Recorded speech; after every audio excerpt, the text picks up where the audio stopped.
Start. नमस्कार, माझे नाव संचिता दीपक घडगे, जिल्हा परिषद प्राथमिक शाळा हिंगणगाव, इयत्ता 7वीची विद्यार्थिनी. आपणासमोर विषय सादर करीत आहे यशवंतराव चव्हाण व्यक्तिमत्व. जगे घुमवारे दुमदुमवारे महाराष्ट्र गौरव गान, या मातेला या रक्ताचा मृत्युंजय अभिमान, हो मृत्युंजय अभिमान.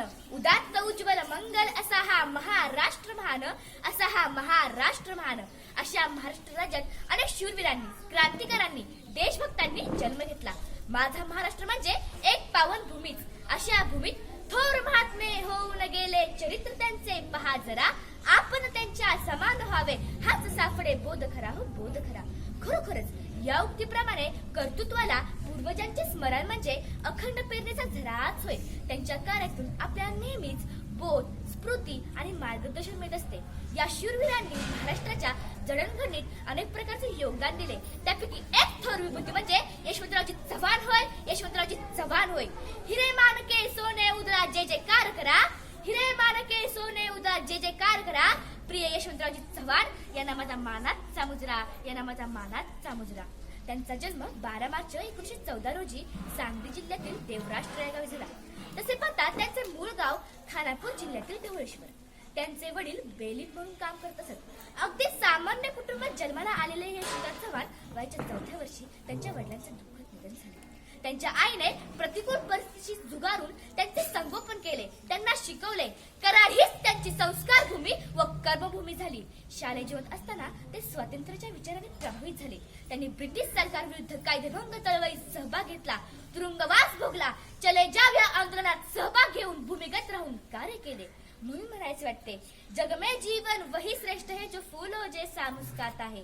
जग में जीवन वही श्रेष्ठ है जो फूलों जैसा मुस्काता है. अपने गुण गौरव से दुनिया को कण कण से महकाता है, कण कण से महकाता है. पुढे देशाला स्वातंत्र्य मिळवल्यानंतर पहिले मुख्यमंत्री होण्याचा मान त्यांना मिळाला.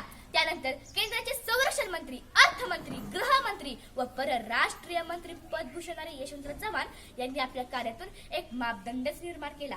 जे मी ठरवीन तेच मी करीन या वचनाप्रमाणे त्यांनी महाराष्ट्राच्या प्रगतीला व विकासाला एक क्रांतिकारी दिशा देऊन महाराष्ट्राचे राजकीय व सामाजिक प्रत्युत्तर घडवून आणले. कणाकणाने ज्योत जळाली उधळीत तेजोधन, कणाकणाने ज्योत जळाली उधळीत तेजोधन. महाराष्ट्रास द्यावया शीतलता, झिजले हे चंदन, झिजले हे चंदन. संयुक्त महाराष्ट्राचा उदय झाल्यावर नव्या महाराष्ट्राची जडणघडण त्यांनी केली. सहकार समाज प्रगती, छोटी छोटी गाव शेततळी योजना, विभागने विद्यापीठाची स्थापना, लेखकांना पुरस्कार व उत्तेजन योजना अशी चौफेर दृष्टी ठेवून केलेली रचनात्मक कामे हे यशवंतरावांचे कर्तृत्व आहे. सामान्य माणसांचा राजकारणात, समाजकारणात सहभाग असावा म्हणून त्यांनी पंचायत राज, जिल्हा परिषदेचे निर्णय हे त्यांच्या कार्यकर्तृत्वाची साक्ष आहे. नहीं तमन्ना चांद को छूने की, नहीं तमन्ना आसमान में उड़ने की, नहीं तमन्ना चांद को छूने की, नहीं तमन्ना आसमान में उड़ने की. नहीं तो सिर्फ एक ही तमन्ना है, यशवंतराव जैसे बनने की, हो यशवंतराव जैसे बनने की. जीवनाच्या विविध क्षेत्रातील कर्तबगार माणसे हाताशी धरून यशवंतरावजींनी महाराष्ट्राची जडणघडण केली. म्हणूनच तर त्यांना आधुनिक महाराष्ट्राचे शिल्पकार असे म्हणतात.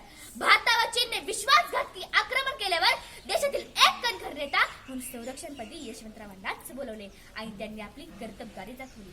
1965 साली पाकिस्तानने कुरापत काढल्यावर तत्काळ दल प्रमुख air chief marshal Arjun Singh यांनी बॉम्ब फेकचा आदेश दिला आणि पेशावर पर्यंत भारतीय सैन्य गेले. तेव्हा यशवंतरावजींना कणखर निर्णय घ्यायची क्षमता आली. दिल्लीत त्यांनी महाराष्ट्राचा दबदबा निर्माण केला. महाराष्ट्र या नावाची शक्ती देशाला दाखवून दिली. इतका बहुसंख्य नेता, लेखक, वक्ता, सरदेही माणूस राजकारणात सापडणे कठीण आहे.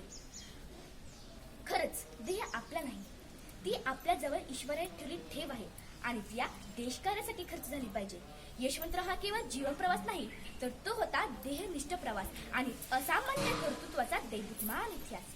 जाता जाता एवढेच म्हणेल, असा देह मिळावा चंदनासारखा जिजावा, असा देह मिळावा चंदनासारखा जिजावा. आयुष्य संपले तरी सुगंध त्याचा दरवळत राहावा, व सुगंध त्याचा दरवळत राहावा. धन्यवाद.